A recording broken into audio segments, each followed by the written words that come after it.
Glória a Deus. Boa noite, igreja. Boa noite. A paz do Senhor Jesus. Amém? Amém. Glória a Deus. Estamos aí para ouvir a palavra do Senhor, né? Eu tenho certeza que o Espírito Santo vai falar em nosso coração, em nome do Senhor Jesus Cristo. Amém? Sem mais delongas, pega a sua Bíblia, abra ela no Evangelho de Mateus, capítulo 13. Aleluia. Só baixa um pouquinho para mim, pastor, fazendo favor o fundo. Por favor, por gentileza. Ali. Aleluia, Jesus.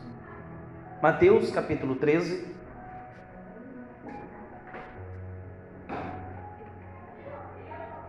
Nós vamos ler do versículo 3 até o versículo 9. Hoje dessa vez não deu tempo de fazer a imagem aí, mas nós vamos estar lendo hoje a parábola do semeador, né? Mas não deu tempo hoje, pastor. Na correria, estava no trabalho e não. Tá bom. O tema hoje é a parábola do semeador. É mais uma mensagem hoje expositiva, né? Simples, sem muita elaboração, mas direta, que eu tenho certeza que o Espírito Santo vai falar no nosso coração. Amém? Todos acharam aí? Mateus 13? Amém? Amém. Mateus 13, versículo 3 diz assim: E falou-lhes muitas coisas por meio de parábolas, dizendo: O semeador saiu a semear.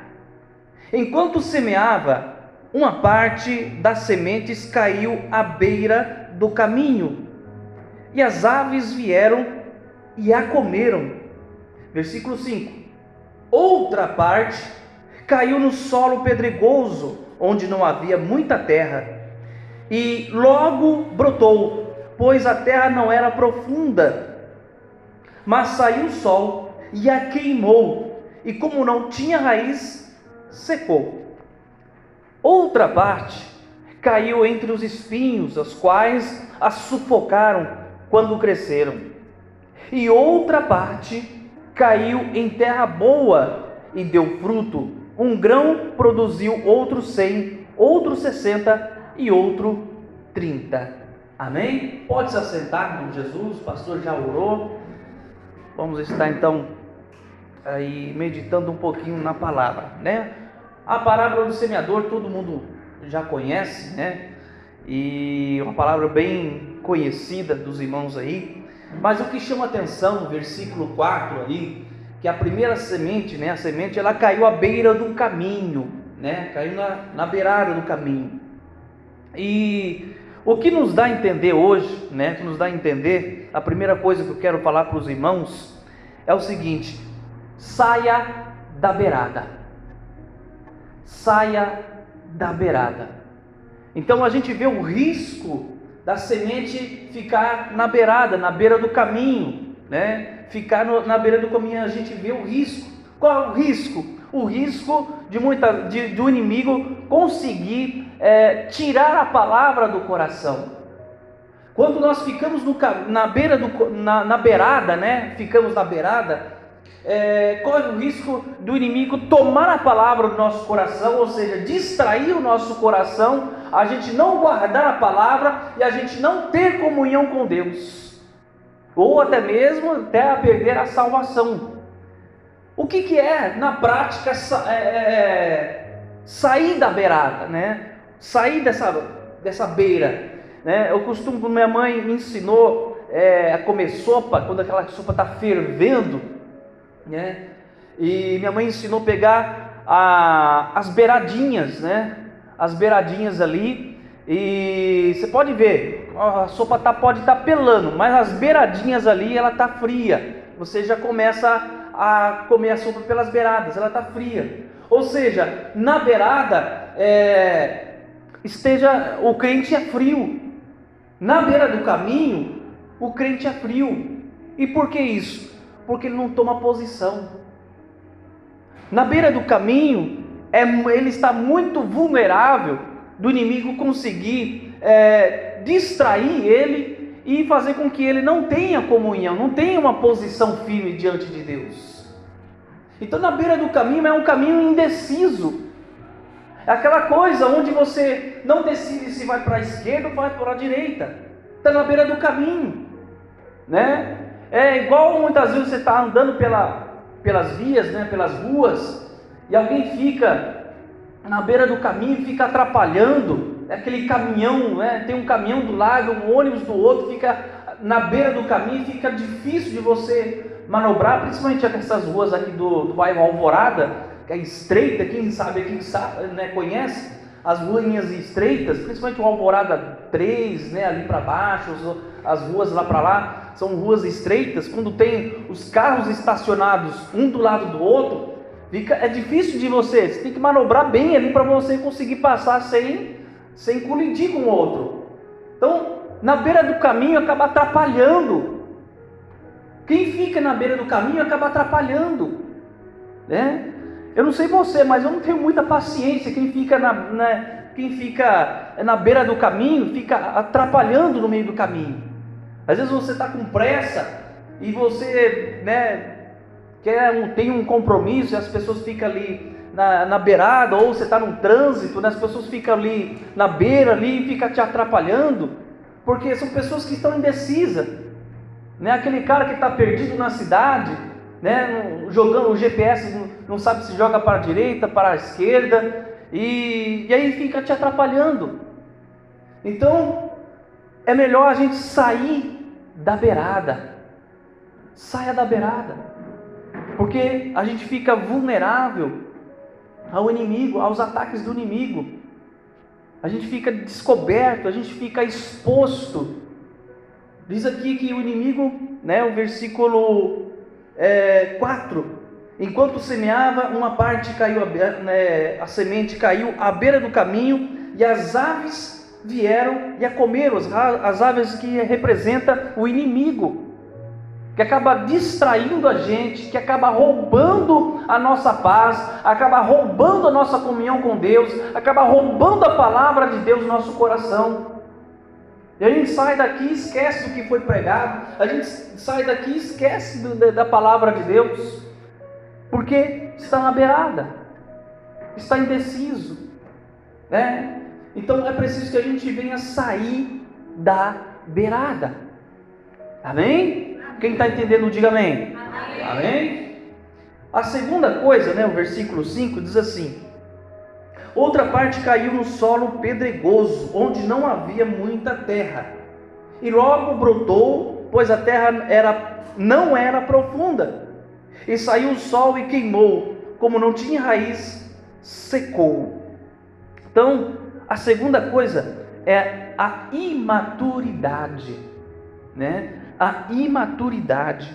A coisa mais terrível, a gente lidar com pessoas imaturas, pessoas que não, né, que fazem uma tempestade num copo d'água, ou leva tudo a ferro e fogo. Não é uma pessoa flexível, não é uma pessoa que consegue relevar as coisas, não é uma pessoa que fala tudo que dá na telha, não, como diz o dito popular por aí, né? Não tem papa na língua, fala tudo, age tudo por impulso, não tem controle sobre os seus impulsos. Uma pessoa imatura, tem seu lado emocional imaturo. Ele não consegue controlar suas emoções, ele não consegue controlar os seus impulsos. Quando ele é provocado, quando é desafiado, quando as coisas muitas vezes não dão certo, e ele é impulsivo, essa pessoa é impulsiva, não tem controle sobre as suas emoções. Isso é imaturidade. Tudo vira motivo de briga, de guerra, de luta, né? De confusão, de discussão, de xingamentos, de ofensas. Imaturidade. Diz aqui que a palavra, né, que ela até brota, mas seca, né, por causa da sua imaturidade. A pessoa não consegue se desenvolver, a pessoa não consegue desenvolver um relacionamento, a pessoa não consegue desenvolver até mesmo profissionalmente, né, não consegue desenvolver espiritualmente por causa da sua imaturidade. Tanto pessoas lá fora, tanto pessoas dentro da igreja também. Quantas pessoas dentro da igreja são imaturas? Por qualquer coisa saem da igreja, por qualquer coisa, né, acaba, né, saindo da igreja. Imaturidade, por qualquer coisa abandona tudo, né? Abandona tudo por qualquer coisa. Tudo é motivo para abandonar, tudo é motivo para desfazer. Não gosto mais dessa igreja, não gosto mais do pastor, eu vou sair da igreja, e sai da igreja. Não gosto do louvor, eu não gosto da irmã que tira as ofertas lá, eu não gosto da fulana de tal. É tudo motivo para ele abandonar. E essas pessoas não se desenvolvem, essas pessoas não crescem. E assim também na igreja, muitas vezes até pessoas no trabalho. Aquele tipo de pessoas que não param em trabalho nenhum, já viu? Não para em serviço nenhum. Ele fica 3 meses lá na experiência, daqui a pouco na experiência é mandado embora. Ele fica ali 6 meses, daqui a pouco manda embora. Ele fica ali 1 ano, depois é mandado embora. Ele não para em trabalho nenhum. É imaturidade. Isso é imaturidade, né? Não é uma pessoa que consegue reter, controlar as suas emoções, falar na hora certa, não consegue controlar os seus impulsos, né? É uma pessoa impulsiva. Mas nós temos que ser controlados pelo Espírito, né? A palavra de Deus diz para a gente mortificar as obras da carne e ser guiado pelo Espírito e não pela carne. Ser dirigido pelo Espírito. Quando eu sou dirigido pelo Espírito, o que é isso na prática? Dirigido pelo Espírito é quando eu não deixo os meus impulsos controlar a minha vida, as minhas decisões. Eu não deixo as minhas emoções falar mais alto. Eu não deixo as minhas raivas, as minhas discordâncias falar mais alto. As minhas complicações, né, as minhas revoltas, falar mais alto, mas eu submeto elas à vontade do Espírito. Isso é maturidade. Quando os meus impulsos não me dominam, quando os meus sentimentos não me dominam, quando os meus sentimentos, as minhas emoções não sobrepõem a minha fé, a minha vida espiritual. Eu sempre digo para os irmãos, a fé, ela não é um sentimento, ela é uma posição. A fé, ela está acima da camada das emoções. E quando eu tenho maturidade, eu submeto as minhas ações, né, impulsivas, debaixo da vontade do Espírito Santo de Deus. Maturidade. Ao contrário, que é a imaturidade, quando a pessoa ela é inflexível, a pessoa, você não consegue negociar com ela, tem que ser do jeito dela, tem que ser da maneira dela, é imatura, porque tem horas que a gente vai ter que abrir mão de nossas opiniões, muitas vezes, né, de nossas opiniões, e fazer com que a gente deixe a pessoa. Então muitas vezes a gente defende muito as nossas opiniões, o nosso ego, e acaba que deixando os impulsos tomarem conta. Então é muito importante na nossa vida, em todas as áreas, irmãos, ter a maturidade. A maturidade. Porque quando eu adquiro a maturidade, eu evito muitas coisas na minha vida. Eu evito confusões, brigas, né, complicações. Quantas pessoas hoje não estão enroladas, né? Quantas pessoas hoje não estão são totalmente enroladas por causa da sua própria imaturidade, né? Brigou muito, discutiu muito, perdeu muitas amizades, perdeu muitas oportunidades. Conhece pessoas que perderam muita oportunidade profissionalmente, em todos os sentidos. A pessoa era para estar muito bem hoje, mas por causa da sua imaturidade perdeu a oportunidade de ser próspero. Pessoas que têm uma baita competência, um baita conhecimento, têm uma baita formação acadêmica, têm uma baita capacidade, mas por causa da sua imaturidade, ela não vai para frente. Por isso que é muito importante a maturidade do que a capacidade, né? O talento. A pessoa pode ter o maior talento do mundo, pode ter, né, uma habilidade, ser hábil em alguma coisa, hábil em questão de gerenciar, de administrar, né, de fazer algo profissional ou ministerialmente, ter uma capacidade incrível, uma habilidade, um talento sensacional, mas por causa da imaturidade essa pessoa não vai para frente. Você vê quantas coisas por causa da imaturidade a gente perde? Quantas oportunidades a gente perde por causa da falta de maturidade? Quantas bênçãos a gente perde por causa da nossa imaturidade? E devido a isso, Deus trata conosco. Muitas vezes Deus trata com o nosso coração, trata e muitas vezes até cutuca feridas, trata até no nosso lado mais sensível, um lado mais fraco, mais frágil conosco, para que a gente venha desenvolver a maturidade. As aflições, as lutas, as dificuldades, os desafios, as expectativas não atingidas, os planos não alcançados, frustrados que a gente faz, que muitas vezes Deus até permite para tratar com o nosso coração, para que a gente venha a amadurecer.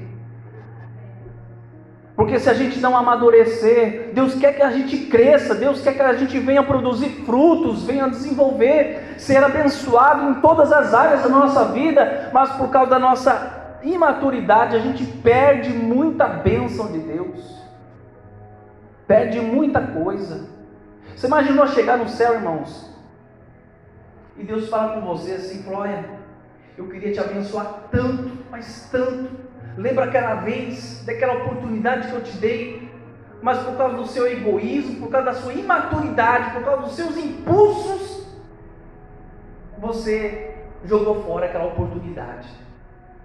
Olha quanta bênção eu ia te dar, e por causa da sua imaturidade, você não recebeu essa bênção. Tinha muita coisa para te dar. Já imaginou isso, irmão? Já imaginou isso? Então é muito importante, irmãos, que a gente venha amadurecer. Dentro dessa maturidade está a flexibilidade, está na humildade, está na submissão, está em obedecer, está em não levar tudo a ferro e fogo, né? Nem tudo você tem que partir para o ataque, né, pastor? Nem tudo tem que partir para o ataque. A pessoa está o tempo todo com uma espada na mão, né? Falou, já leva, né? Já falou, já toma. O tempo todo com uma espada na mão. Nem tudo você tem que levar ferro e fogo. Guarde a espada, né? Isso faz lembrar a gente de Pedro, né, pastor? Pedro cortou a orelha de Malco, né? É impulsivo. Cortou lá, falou: opa, tira a mão do mestre. Cortou, tirou a orelha lá, né? Eu não sei se esse Malco tinha uma orelha grande, eu não sei, mas para ser tão preciso assim, né, pastor? Para ser tão preciso assim, eu acho que tinha algo de sobra ali, né, pastor? Enfim, não sei, né? Mas, enfim, né? Era impulsivo. Nem todas as vezes você tem que partir para o ataque.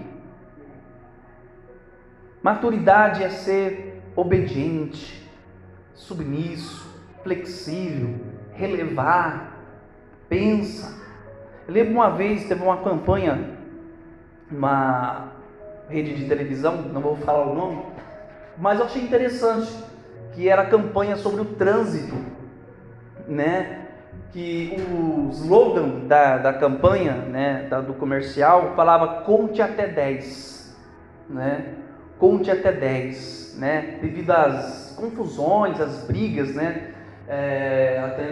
Pessoas até mesmo matavam por causa de briga no trânsito, né? Então eu achei interessante, até o slogan deles, conte até 10.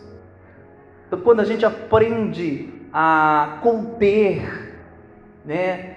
É lógico que isso não se desenvolve de um minuto para outro, de uma hora para outra, mas peça que o Espírito Santo venha, que você venha conseguir essa capacidade de submeter aos seus impulsos à vontade do Espírito, que seus impulsos sejam impulsos do Espírito Santo e não impulsos da carne. Aquele que é guiado pelo Espírito, ele encontra vida, encontra paz, encontra bênção, encontra vitória. A maturidade nos leva a grandes bênçãos de Deus, irmãos. A humildade, dentro da maturidade vem a humildade, abrir mão muitas vezes do nosso orgulho, abrir mão do nosso ego, da nossa prepotência, da nossa altivez, e submeter à vontade de Deus, de servir. Que mais exemplo? Eu gosto muito do exemplo que Jesus deu de lavar os pés de Jesus. Senhor amado, que exemplo de humildade, o Rei dos Reis, o Rei da Glória, o Senhor dos Senhores, lavando os pés de nós meros mortais, de pessoas meras mortais. Não tem exemplo mais de humildade do que isso, que morreu na cruz por nós, que se sujeitou a ser crucificado. Maior exemplo que isso de humildade não existe, irmão, não existe.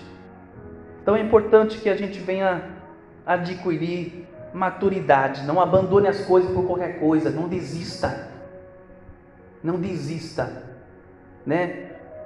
Eu gosto muito da figura dos atletistas, das pessoas que praticam esportes, né? Aqueles atletas que hoje conseguiram conquistar a medalha de ouro nas Olimpíadas, mas pergunta para eles o quanto que eles se dedicaram para conquistar aquela medalha de ouro, quantos obstáculos, quantas dificuldades encontraram para chegar aonde chegaram, né? Então não desistir, não perca a cabeça, né? Não perca a cabeça, não desista, insista, persista. A persistência, a constância é que vai fazer você alcançar a vitória de Deus. Amém? Outra coisa, o versículo 7 diz assim, deixa eu tomar uma água aqui.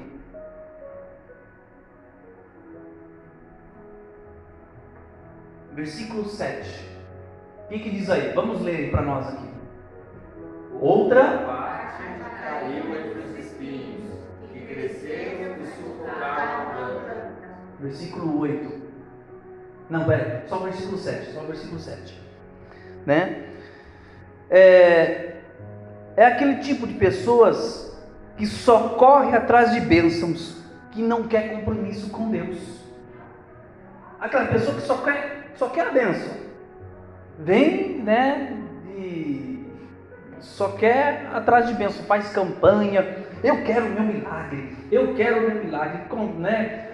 Senhor, abra as portas, eu quero trocar de carro. Senhor, eu quero que o Senhor abra as portas de trabalho. Senhor, eu quero que o Senhor me cure. Senhor, eu quero casar. Senhor, eu quero o milagre do Senhor. Enfim, aí quando essas pessoas recebem o milagre, sai fora, né?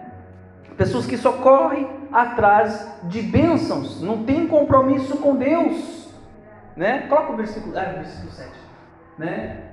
Que diz aí que entre os espinhos que cresceram e sufocaram a planta, né?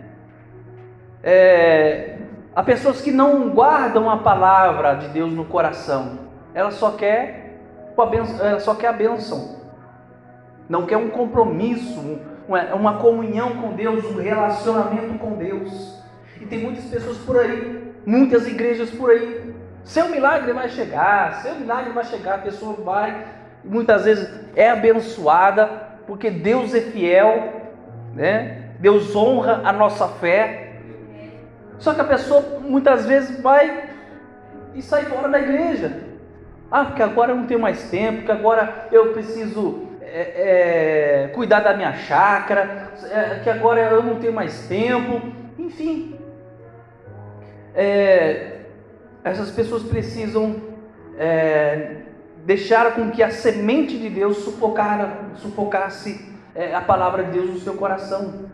Não gera um fruto no seu coração, ou seja, um compromisso com Deus, uma comunhão com Deus, um relacionamento com Deus. Outras palavras, é aquele tipo de pessoa que muitas vezes já conheceu pessoas que muitas vezes namora, mas não quer casar, né? Só quer namorar, não quer casar. Namora ali, namora aqui, namora ali, fica aqui, fica ali, né? Ali, né? Mas não quer um relacionamento sério, não quer casar, um relacionamento sério. Ou muitas vezes namora 10 anos, enrola, né, a pessoa, enrola a moça, enrola o rapaz e não quer casar, não quer um relacionamento sério. Pessoas que não têm medo de responsabilidades, tem medo de comunhão, tem medo de algo mais sério, de responsabilidade. Então é preciso que a gente venha ter comunhão com Deus, relacionamento com Deus, né? Tem um louvor que eu acho muito bonito, né? Se Deus fizer, Ele é Deus. Se não fizer, Ele continua sendo Deus. É ter essa fé, nesse nível de fé, em que se Deus abençoar, amém, glória a Deus. Se não abençoar, amém, glória a Deus também. Mas Deus é fiel, irmãos, Ele vai abençoar. Só que muitas vezes a gente quer que Deus abençoe no nosso tempo, na hora, já, né? A gente tem muitas vezes aquela expectativa de instantâneo, né? Instantaneidade. A gente quer tudo na hora, no nosso tempo. Gera aquela expectativa que tem que ser esse mês, aquela expectativa que tem que ser desse jeito. E muitas vezes Deus faz totalmente de outro jeito, em outro tempo, e aí você, puxa, né? E quem não tem essa maturidade, não tem essa fé, acaba se frustrando, porque Deus não fica servindo a nós. Deus não é o nosso mordomo, Deus é o nosso Senhor, Deus é o nosso Deus. Não é Deus que tem que sujeitar a nossa vontade, é nós que temos que submeter à vontade dEle. Ele faz no tempo certo. E acredite, o tempo de Deus é o mais perfeito. Porque nós não somos oniscientes, nós não vamos saber o que vai acontecer daqui 2 horas, daqui 5 horas, daqui 3 dias. Nós não sabemos o que vai acontecer, mas Deus sabe. E Deus conhece eu, você, muito mais do que nós mesmos. Deus conhece, né? Deus conhece essa pecinha, né? Amém? E para terminar, o versículo 8, coloca aí, Júlia, por favor, versículo 8. Outra parte caiu em boa terra e deu boa colheita, de modo que produziu 100, 60 e 30 vezes mais. Esse é o fiel. Esse é o fiel.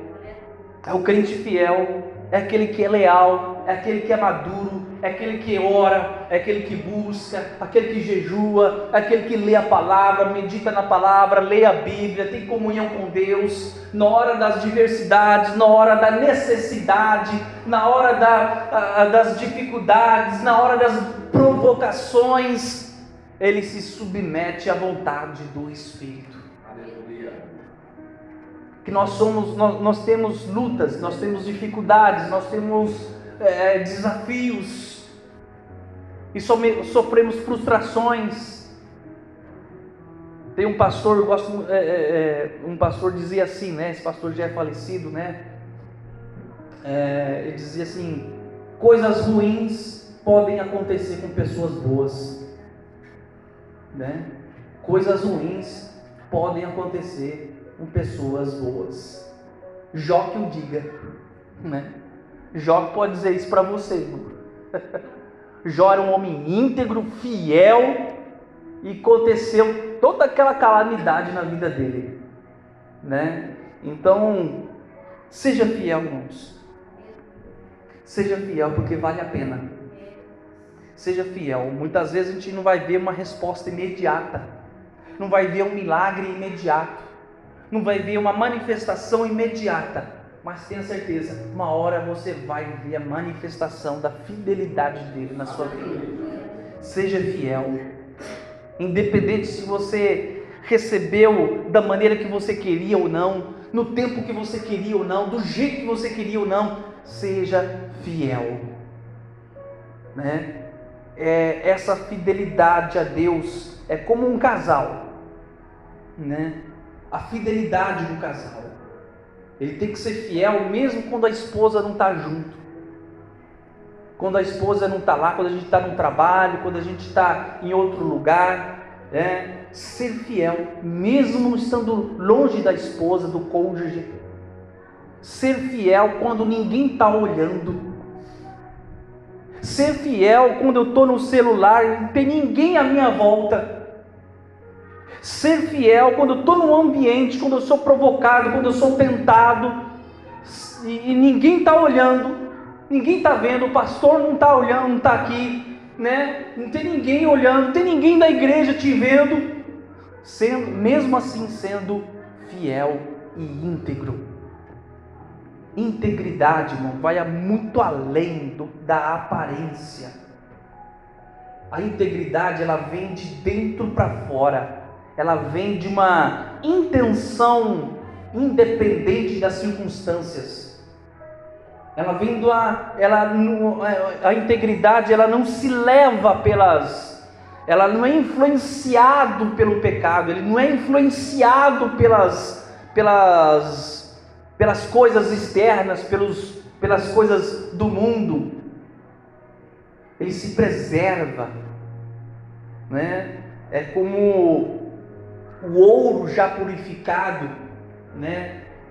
O ouro já purificado, você pode colocar ele na terra, você pode colocar ele na lama, mas ele não vai se contaminar se você tirar, né, aquela pepita de ouro, né, purificada, aquela barra de ouro purificada, ele vai continuar sendo puro.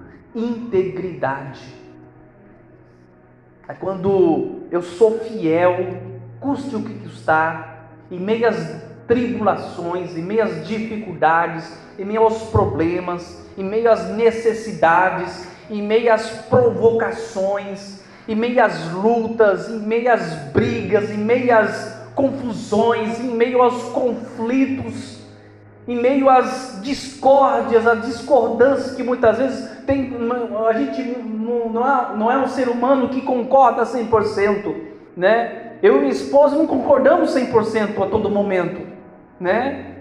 E mesmo nas discordâncias, permanecer íntegro. Mesmo quando não tem ninguém te olhando, ninguém te vigiando, que ninguém sabe quem é você, permanecer íntegro, fiel. E essa fidelidade nos traz benefícios extraordinários sobre nossas vidas. Amém? Vou fechar a Bíblia aqui para parecer que está acabando. Irmãos, a fidelidade de Deus é muito importante na nossa vida. A fidelidade a Deus é o que distingue a gente de um cristão de verdade e de um cristão de aparência, só de performance, só de aparência. É o que distingue, como diz a palavra, do joio e do trigo. Se você pegar o joio, né, o trigo e o joio são bem parecidos, muito semelhantes um ao outro. O que difere é a semente, é o fruto. O que diferencia do joio e do trigo é o fruto. O que diferencia o cristão do evangélico por aparência é o fruto, é as suas atitudes, é a sua fidelidade. Amém? Que nós possamos meditar nessa palavra, que nós possamos colocar o nosso coração e não esquecer dessa palavra, né? Dessa palavra, das pregações que são feitas aqui, Não esquecer, guardar. Lá fora, quando chegar nos desafios lá fora, dentro de casa, com a esposa, com a mãe, com o pai, com a professora, com o patrão, no trabalho, a gente lembrar da palavra de Deus. Quando chegar o momento de vir aquele impulso, você lembrar que você tem o Espírito Santo de Deus e sujeitar os seus impulsos à vontade do Espírito. Amém? Fique de pé em nome de Jesus Cristo.